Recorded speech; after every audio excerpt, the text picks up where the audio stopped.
Halo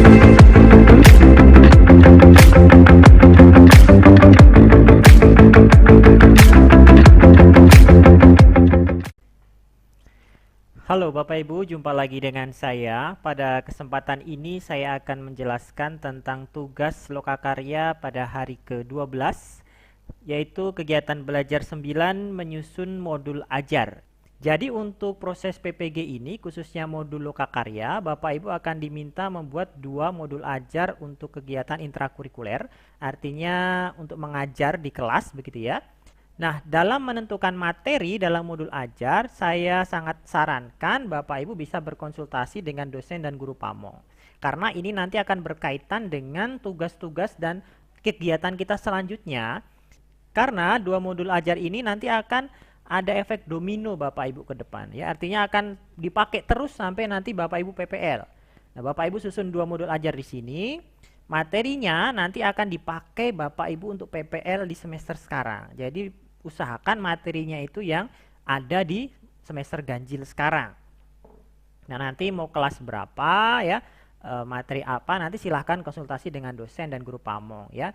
Yang jelas ini berkaitan juga dengan tugas sebelumnya dan yang akan datang. Misalnya ya, nanti modul ajar yang 2 yang Bapak Ibu susun ini, modul ajar 1 dan 2, ini nanti akan diperbaiki, lalu diupload ulang pada modul peer teaching nanti setelah lokakarya ini selesai ya. Peer teaching nanti akan dinilai kembali oleh dosen, kemudian akan disimulasikan ya, salah satu modul akan disimulasikan pada peer teaching. Lalu setelah itu nanti akan diupload lagi pada ujian komprehensif ya. Dan salah satu modulnya itu akan digunakan sebagai bahan ujian. Maka Bapak Ibu akan perbaikan lagi ya, akan perbaikan lagi modul ini. Kemudian setelah komprehensif nanti Bapak Ibu akan gunakan lagi modul ajar ini untuk PPL ya, PPL 2 kali di lapangan. PPL 1, PPL 2 itu menggunakan modul ajar yang Bapak Ibu sekarang susun dan sudah diperbaiki ya. Dan terakhir nanti salah satu akan diupload pada saat UKM PPG, yaitu saat uji kinerja. Ya, jadi akan dipakai terus Bapak Ibu ya. Jadi dalam membuat modul ajar, dalam menentukan materi, mohon dipilih dengan baik-baik. Ya, jangan asal pilih ya. Silahkan konsultasikan dengan dosen dan guru pamong karena ini nanti akan dipakai terus ya, akan diperbaiki sampai dengan PPL sehingga menjadi modul ajar yang betul-betul final dan modul ajar yang betul-betul baik dan siap dipakai untuk PPL nanti. Itu untuk penjelasan modul ajar dalam modul lokakarya ini. Nah, kita akan melihat template-nya. Di LMS Bapak Ibu sudah disediakan template khusus untuk LPTK STK Santo Yakobus Merauke. Bapak Ibu mahasiswa PPG akan diminta membuat modul ajar dan tidak diperkenankan membuat RPP ya. Karena kita akan belajar membuat modul ajar dalam konteks kurikulum merdeka. Mungkin di LPTK lain masih diizinkan untuk mengembangkan RPP ya, rencana pelaksanaan pembelajaran. Tetapi khusus untuk LPTK Sekolah Tinggi Katolik Santo Yakobus Merauke, Bapak Ibu akan hanya diminta menyusun modul ajar. Kita harus belajar membuat modul ya. Kalau RPP kan kita sudah biasa membuat RPP. Kalau modul ajar mungkin ada Bapak Ibu guru yang belum pernah membuatnya. Jadi PPG ini menjadi kesempatan bagi kita untuk belajar bagaimana membuat, menyusun, mengembangkan modul ajar. Nah, kalau kita lihat template-nya, Bapak Ibu sebenarnya disediakan opsi 2 template, yaitu modul ajar A dan B, atau model 1, model 2. Nanti Bapak Ibu bisa memilih memakai model yang mana. Untuk format baku modul ajar sendiri itu sebenarnya tidak ada Bapak Ibu. Artinya tidak ada pedoman baku dari kementerian ataupun dari dinas ya, dari LPTK yang mengatakan bahwa modul ajar itu harus seperti ini formatnya ya. Tidak ada. Jadi yang ada itu adalah komponen-komponen minimal yang harus ada ya. Artinya susunan komponen minimal dalam modul ajar itu harus ada 1, 2, 3. Sedangkan untuk sistematika atau modelnya sendiri itu sebenarnya dikembalikan ke masing-masing guru sesuai dengan kreativitas, inovasi ya, konteks sekolah, kebutuhan di sekolah masing-masing. Itu silakan bisa dikembangkan. Yang penting nanti minimal ada komponen yang harus ada. Nanti kita akan lihat. Nah, ini template contohnya ya, template model 1 dan model 2. Nanti Bapak Ibu bisa memilih pakai model yang mana. Kalau Bapak Ibu cari di Google ya atau di internet, banyak sekali contoh modul-modul ajar kurikulum merdeka yang bisa Bapak Ibu download.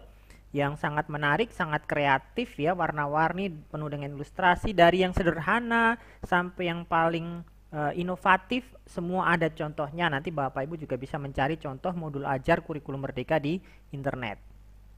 Nah, ini contohnya ya yang sempat saya download ya. Yang ini contoh yang dari website Kementerian Pendidikan yang menjadi model contoh ya. Bukan berarti harus seperti ini, tidak. Tapi ini contoh yang bisa digunakan. Nah, ini yang menarik ya, yang sudah ada ilustrasinya, desainnya sudah menarik, gitu ya, layoutnya, tata letaknya, tata gambar ya, di sini sudah memperhitungkan hal-hal itu. Nah, ini kalau Bapak Ibu yang paham IT, designer ya, yang sudah bisa menggunakan teknik editing, baik itu Word ya, ataupun PowerPoint, Photoshop. Nah, ini bisa ya, atau Microsoft Publisher. Nah, ini bisa menggunakan kemampuan desainnya untuk mengembangkan modul ajar yang menarik seperti ini contohnya.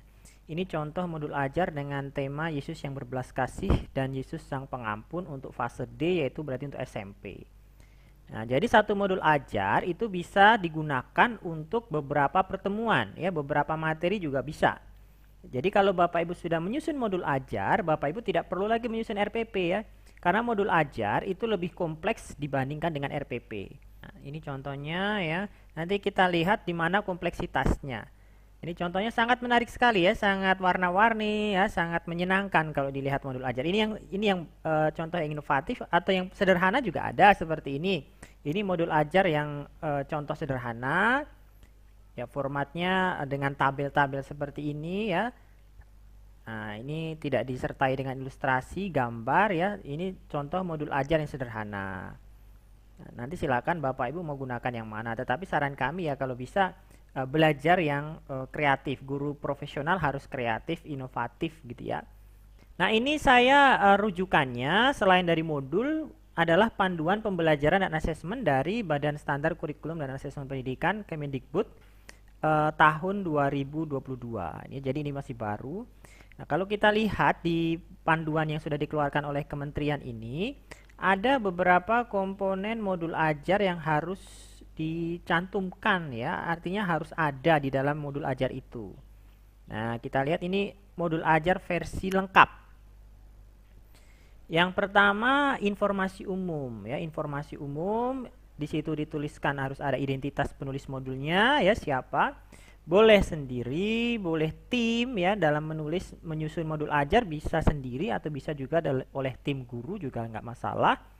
Lalu setelah identitas ada kompetensi awal ya. Nah, ini yang membedakan RPP dan modul ajar Bapak Ibu. Kalau dalam RPP tidak ada kompetensi awal ya. Kemarin pada tugas sebelumnya kita sudah belajar mengidentifikasi kemampuan awal atau asesmen awal itu ya. Kita sudah belajar itu di LK6 ya. LK6 kita sudah belajar menyusun instrumen asesmen awal. Itulah yang kita gunakan di modul ajar. Jadi hasil instrumen asesmen awal kita masukkan dalam modul ajar. Jadi tugas dari LK1 sampai LK8 itu saling berkaitan Bapak Ibu. Nah, tugas-tugas yang sudah Bapak Ibu buat itu kemudian akan dituangkan, dikembangkan ke dalam modul ajar yang Bapak Ibu sekarang susun. Jadi kita tidak mulai dari nol, tetapi bahan-bahannya semua sudah ada, seperti orang memasak gitu ya. Kita sudah siapkan bahan-bahannya dari LK1 sampai LK8. Nah, pada tugas LK9 ini Bapak Ibu tinggal meramunya ya, mengolahnya menjadi modul ajar yang apik dan menarik. Ini kembali untuk penjelasan kompetensi awal. Nah, kompetensi awal sendiri ini kita peroleh dari hasil asesmen awal tentu saja Bapak Ibu ya. Di sini kita mengetahui apa saja yang sudah diketahui oleh siswa sebelum dia mengikuti proses pembelajaran, pengalaman apa yang sudah dia ketahui, kompetensi apa ya, sejauh mana dia sudah kuasai. Sehingga kompetensi awal ini sebenarnya sangat penting untuk diketahui oleh guru sebelum guru mengembangkan materi ajar atau merancang modul ajar ya. Karena dengan mengetahui kompetensi awal, guru bisa mengetahui nanti bisa mengembangkan sejauh mana materi nanti, keluasan dan kedalaman materi yang akan saya kembangkan ya. Jangan sampai kita mengembangkan materi yang sebenarnya siswa sudah paham ya, sudah ketahui ya. Karena kompetensi awal itu sebenarnya hakikatnya adalah pengetahuan dan atau keterampilan ya, atau kompetensi yang dimiliki siswa sebelum mempelajari topik tertentu. Ya, misalnya kita mengajar materi tentang Yesus yang berbelas kasih, tapi ternyata dari hasil asesmen siswa sudah memahami tentang konsep itu ya, sudah paham tentang teori itu, sudah paham tentang materi tersebut. Ya, maka dalam pengembangan materi kita tidak terlalu fokus ke situ, mungkin kita kembangkan di konsep atau teori yang mereka belum paham gitu ya. Jadi asesmen awal ini sangat penting Bapak Ibu sekalian untuk menentukan ya seberapa dalam modul ajar nanti dirancang. Begitu Bapak Ibu sekalian. Setelah kompetensi awal ya adalah profil pelajar Pancasila. Nah, ini mungkin yang Bapak Ibu masih baru ya, masih awam tentang hal ini. Nah, profil pelajar Pancasila sendiri ini juga tentu tidak muncul di kurikulum 2013 lalu. Ini kekasan dari kurikulum Merdeka.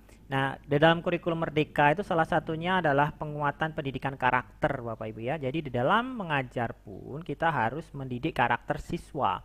Nah, karakter yang ingin ditanamkan itu sudah dituangkan ke dalam profil pelajar Pancasila. Ada beberapa profil yang Bapak Ibu bisa angkat, bisa pilih untuk ditanamkan dalam proses pembelajaran ya. Jadi secara tidak langsung dalam proses pembelajaran itu kita juga mendidik karakter siswa, yaitu karakter yang bagaimana, yaitu sesuai dengan profil pelajar Pancasila. Nah, kalau kita lihat, kita bisa mengacu pada buku yang sudah dikeluarkan juga oleh Badan Standar Kurikulum dan Asesmen Pendidikan tahun 2022 tentang dimensi, elemen, dan subelemen profil pelajar Pancasila pada kurikulum Merdeka. Atau bisa juga mengacu pada panduan pengembangan proyek penguatan profil pelajar Pancasila yang dikeluarkan oleh Kementerian Agama, dalam hal ini Direktorat Jenderal Pendidikan Islam ya.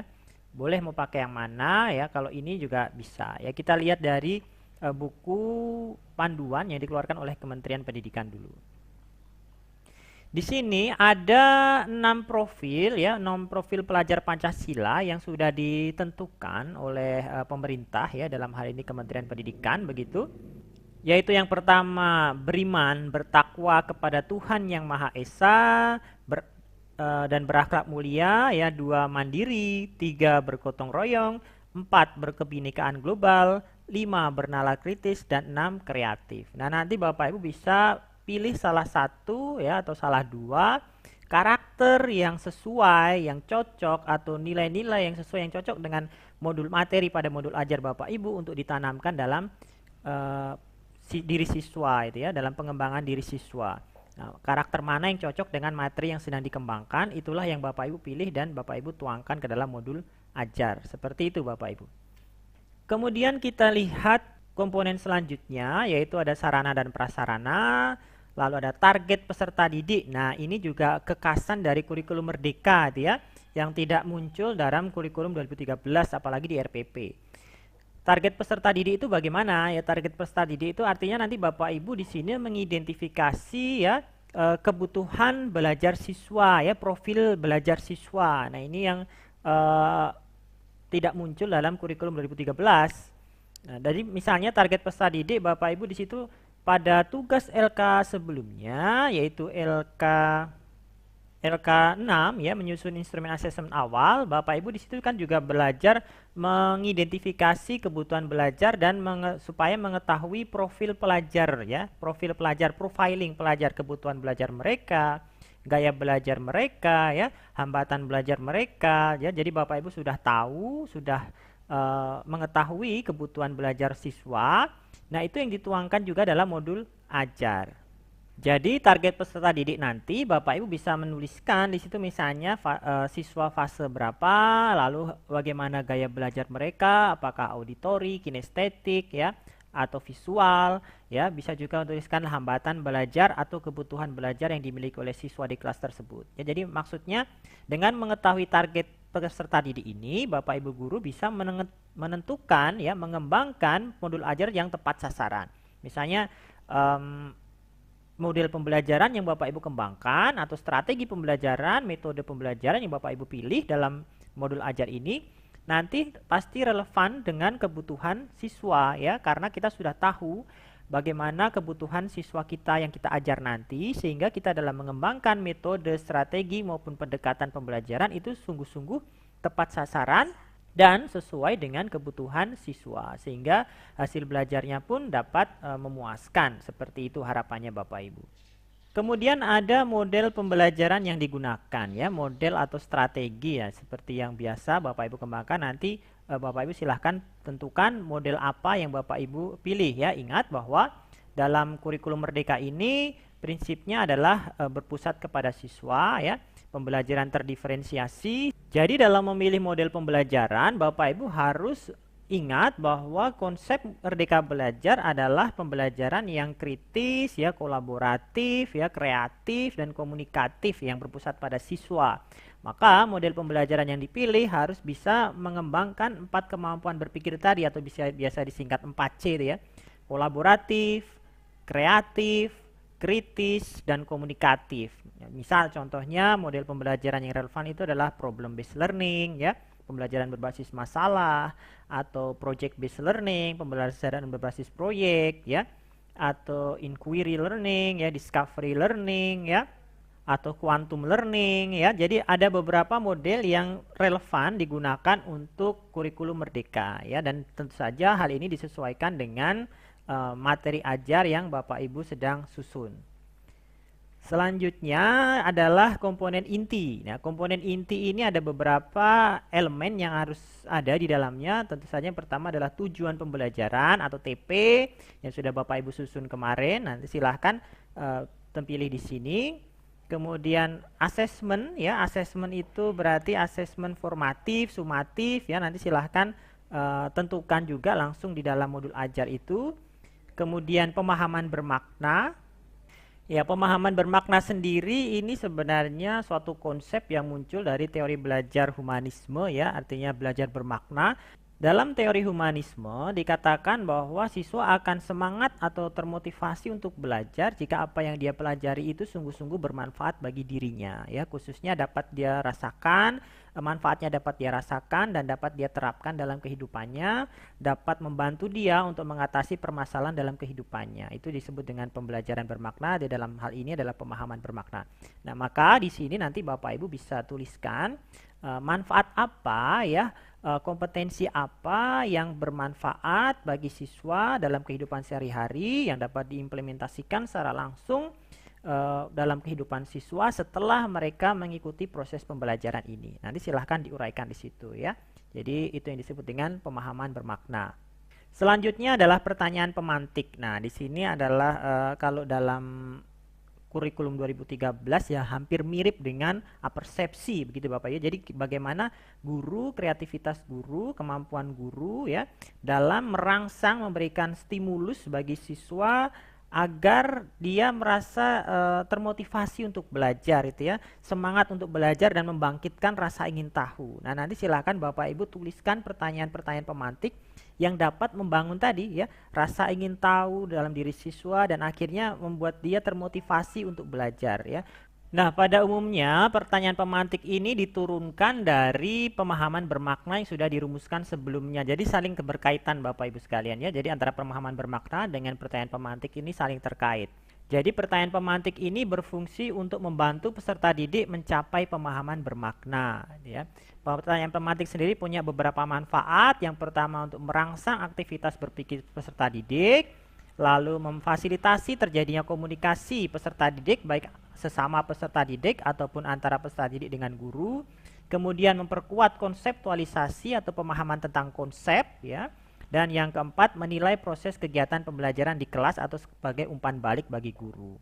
Nah, itu adalah manfaat pertanyaan pemantik. Nanti silahkan dirumuskan pertanyaan pemantik. Tentu saja pertanyaan ini yang menimbulkan rasa ingin tahu dan pertanyaan yang mendorong daya kritis siswa. Jadi bukan sekedar siapa, di mana, kapan, tapi dengan kalimat tanya misalnya dengan kata tanya mengapa, ya, bagaimana, ya, sejauh mana misalnya ya.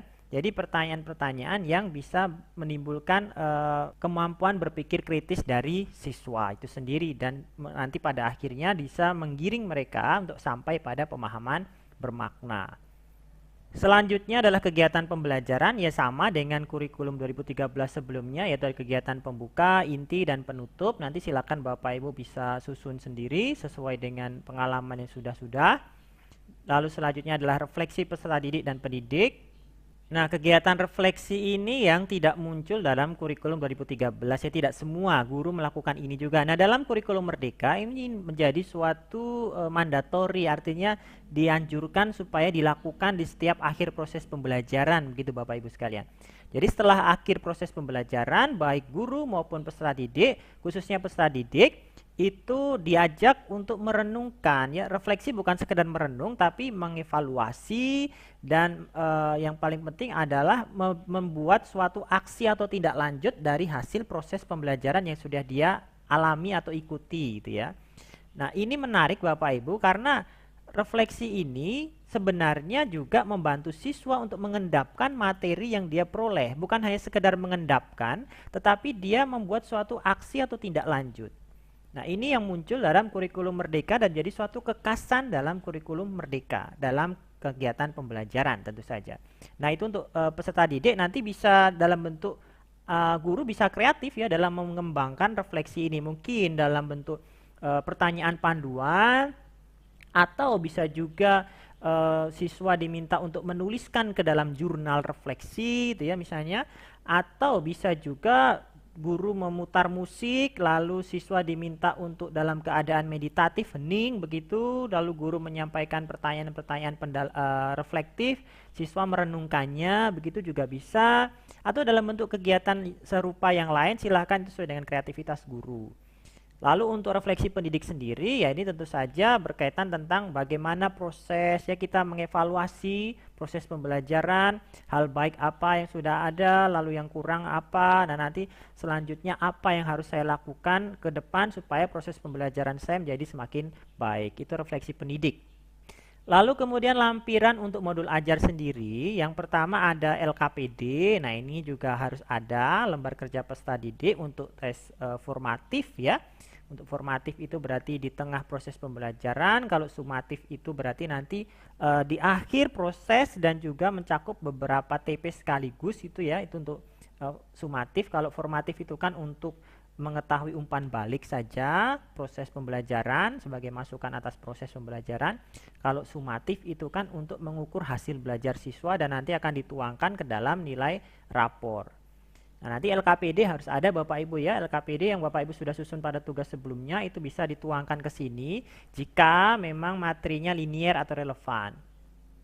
Kemudian tugas pengayaan dan remedial nanti silahkan juga bisa dimasukkan bagaimana bentuk-bentuk tugas ataupun instruksi bahan yang disiapkan oleh guru bagi siswa yang sudah mencapai KKTP pengayaan, dan bagi yang belum mencapai KKTP remedial itu apa yang harus dilakukan, itu juga guru sudah harus punya desainnya. Kemudian bahan bacaan pendidik dan peserta didik. Jadi beda dengan kurikulum sebelumnya. Kalau sebelumnya itu mungkin hanya ada referensi begitu saja Bapak Ibu ya, tapi di sini ada bahan bacaan dan dipisahkan khusus pendidik sendiri, lalu peserta didik sendiri. Kalau pendidik itu pasti tentu saja bacaannya lebih banyak, lebih kompleks ya, lebih luas dibandingkan dengan peserta didik. Kalau peserta didik tentu bacaannya tidak seberat dalam tanda kutip ya, seberat guru ya, karena mereka tentu keluasan kedalamannya berbeda dengan apa yang harus dibaca oleh guru itu sendiri. Kemudian selanjutnya adalah glosarium. Glosarium itu adalah daftar kata sulit. Ini yang tidak muncul dalam kurikulum 2013. Nah, ini juga dimasukkan dalam modul ajar. Glosarium itu adalah daftar kata-kata sulit yang muncul dalam modul ajar Bapak Ibu. Ya, sebaiknya kata sulit ini adalah kata yang muncul dalam materi pembelajaran ataupun dalam proses, bukan sekedar istilah-istilah teknis dalam kurikulum, misalnya TP, KKTP, itu tidak perlu dimasukkan dalam glosarium. Glosarium di sini yang lebih penting adalah siswa harus memahami kata-kata tersebut. Kadang-kala kan kita mengajar itu ada istilah-istilah yang cukup rumit, kompleks, ya misalnya kontekstual. Nah, bagi guru itu hal yang mudah, tetapi bagi siswa mungkin dia tidak mengerti makna kontekstual itu apa. Ya, linier itu apa? Siswa. Nah, kata-kata yang perlu dipahami oleh siswa itu silahkan masukkan dalam glosarium, dan nanti juga bukan sekedar dimasukkan, tapi juga disampaikan kepada siswa dalam proses pembelajaran. Ya, kalau istilahnya saja dia tidak paham, ya tentu saja siswa tidak akan memahami konsep secara utuh. Kemudian yang terakhir adalah daftar pustaka, yaitu daftar buku ya referensi yang Bapak Ibu gunakan untuk menyusun modul ajar ya. Jadi berbeda ya dengan bahan bacaan. Kalau bahan bacaan itu lebih ke sumber-sumber yang dapat membantu Bapak Ibu untuk mengembangkan materi atau mengembangkan konsep ya, sumber pendukung begitu. Kalau daftar pustaka itu adalah daftar referensi buku-buku, regulasi yang Bapak Ibu gunakan, dokumen-dokumen untuk menyusun modul ajar ini. Ya, kira-kira itu Bapak Ibu yang dapat saya sampaikan untuk tugas LK9 ini ya, membuat modul ajar. Kami sangat menyarankan bahwa Bapak Ibu dapat menghasilkan modul ajar supaya nanti selesai dari proses PPG ini Bapak Ibu kembali ke tempat tugas ya satuan pendidikan masing-masing, Bapak Ibu sudah memahami tentang konsep modul ajar sehingga nanti ketika sekolah sudah mengimplementasikan kurikulum merdeka, Bapak Ibu tidak lagi kaget, tidak lagi bingung dengan konsep modul ajar ini. Sekian yang dapat saya sampaikan. Jika ada hal-hal yang belum dipahami oleh Bapak Ibu, jangan sungkan, nanti silahkan langsung ditanyakan kepada dosen pengampu ataupun guru pamong di kelas lokakarya masing-masing. Dengan senang hati kami akan membantu menjelaskan hal-hal yang kiranya masih belum dipahami. Sekian, terima kasih, selamat bekerja, Tuhan memberkati.